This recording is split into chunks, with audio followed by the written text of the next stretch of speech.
السلام عليكم.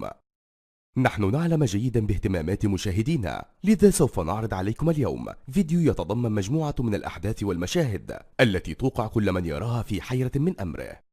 كيف تمكنت عيون الكاميرات من توثيق تلك اللحظات؟ فلقد حظيت الكاميرات بحظ وفير لتلتقط تلك الأحداث في وقتها المناسب. اليوم لدينا الكثير من الوقت، فلذلك سوف نعرض عليكم الكثير من تلك المشاهد ونأمل أن تنال إعجابكم.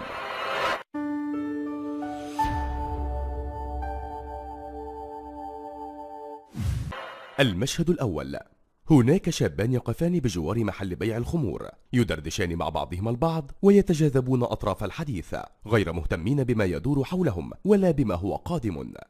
وإذ فجأة تأتي سيارة مسرعة لتصطدم بزجاج فترينة محل بيع الخمور، وفي تلك اللحظة يدركون أن ما أنقذهم من الموت سوى أن القدر أمهلهم فرصة أخرى ببعدهم بضع سنتيمترات عن السيارة، وإلا كانوا الآن في عداد الموتى.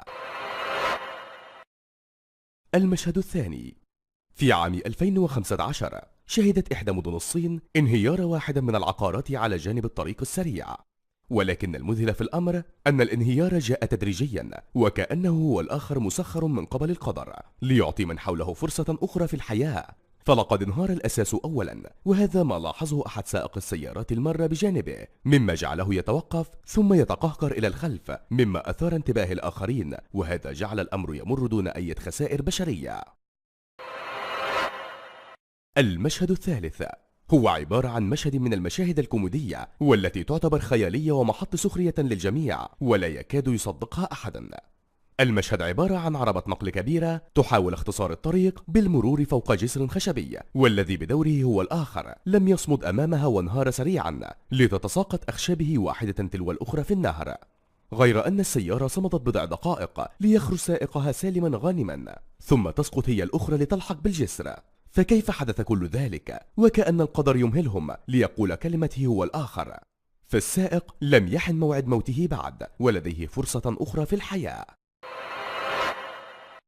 المشهد الرابع: نحن ننصحكم جميعا بعدم ممارسة رياضة التزلج على الجليد بتاتا على الطرقات المخصصة لمرور السيارات فوقها. هنا أمامنا في هذا الفيديو نرى اثنين من الذين يمارسون تلك الهواية، وقد نجوا من الموت المحقق قبل ثانية واحدة. فالقدر تدخل هو الآخر وسقطوا من فوق عربة التزلج قبل اصطدامهم بالسيارة بثانية واحدة. المشهد الخامس: وعلى صعيد آخر فجميعنا يعلم أن لكل مهنة صعابها ومتاعبها، والمهنة التي سوف نتحدث عنها في مشهدنا هذا هي مهنة المراسلين الإخباريين، والتي بموجب وظيفتهم يتحتم عليهم الوجود في مكان الحدث، مما يجعلهم أكثر عرضة للموت والخطر. فنجدهم على الطرقات وجانبي الطرق، وهذا يعرضهم للخطر بصورة مباشرة، إذ أننا نرى المراسل واقفا لتأتي سيارة من الخلف وتمر بجانبه، ولا يفصل بينهم سوى بضع سنتيمترات، أو من الأمام أيضا، وكذلك يكون الفاصل بينهم بضع سنتيمترات. وفي الحقيقة ما يفصل بينهم ليس السنتيمترات، لكن هذا هو قدرهم وما هو مقدر لهم. المشهد السادس: ما سوف نراه الآن في هذا المشهد كأنه شيئا من الخيال، وكيف وثقته عيون الكاميرات وكأنها كانت تنتظره. أمامنا رجل في زيه الأبيض نراه يعبر الطريق بكل أمان وسلاسة، لكن ما هذا؟ ماذا يحدث؟ فلقد مر الرجل وانهار الطريق من خلفه، وكأن القدر أمهله هو الآخر فرصة أخرى. المشهد السابع: في هذا المشهد وجب التنويه أن ممارسة التزحلق على جانبي الطرق وعلى الطرق الغير مخصصة لذلك يعتبر ضربا من الجنون، فما نراه في مشهدنا هذا لا يعتبر ممارسة هواية بل تجربة للانتحار، مثلها مثل قائد دراجة نارية يصطدم برأسه في سيارة وهو بدون خوذة الرأس، لكم أن تتخيلوا. ومع هذه الهواية يمكن أن يسقط ممارسيها بين ثانية وأخرى ليصطدم بسيارة مر بجانبه ويحدث ما لا يحمد عقباه. المشهد الثامن: في عام 2015 أثناء بطولة كأس العالم نجا مارسيل خيفش بطل العالم ل4 مرات متتالية وواحدا من أفضل الرياضيين من الموت المحقق، فما أنقذه أحدا سوى القدر والعناية الإلهية التي أمهلته فرصة ثانية بأن جعلته يتحرك سريعا ليفصل بينه وبين سقوط دراجة ثلاثية فوق رأسه وموته ثانية واحدة فقط. المشهد التاسع: هذا المشهد يعد من مشاهد الإثارة والتشويق، والذي سوف لن تراه في أي مكان آخر، ولا أيضا أفلام الأكشن المشوقة. فالمشهد حدث بشكل طبيعي وتلقائي، ما جعله ينافس أي مشهد آخر. حدثنا اليوم حدث في الولايات المتحدة الأمريكية، حيث فقد سائق دراجة بخارية السيطرة على دراجته نتيجة كلبا تواجد أمامه فجأة، مما جعله يسقط على الأرض، ليأتي سائق آخر خلفه ويصطدم به هو الآخر، ويسقطا أرضا هما الاثنان أمام عربة نقل كبيرة. الأول جاء بعيدا جزئيا عن عربة النقل الكبيرة، أما الآخر فكاد أن تصدمه السيارة، لولا أن لاحظ هو ذلك فابتعد عنها بطريقته المضحكة، والتي نراها أمامنا والتي لا نراها حتى في أفلام السينما. والغريب في الأمر أن بعد كل ذلك قام وتحرك وكأن شيئا لم يحدث. المشهد العاشر، مشهد غريب ولا يصدق بسهولة. أمامنا شاب يمارس هواية التزحلق مستخدما السكوتر الخاص به، وأثناء ذلك يسقط من فوقه ليقع حادثا بين السيارة والسكوتر الخاص بالرجل، وليتحطم تماما ولكن دون خسائر بشرية.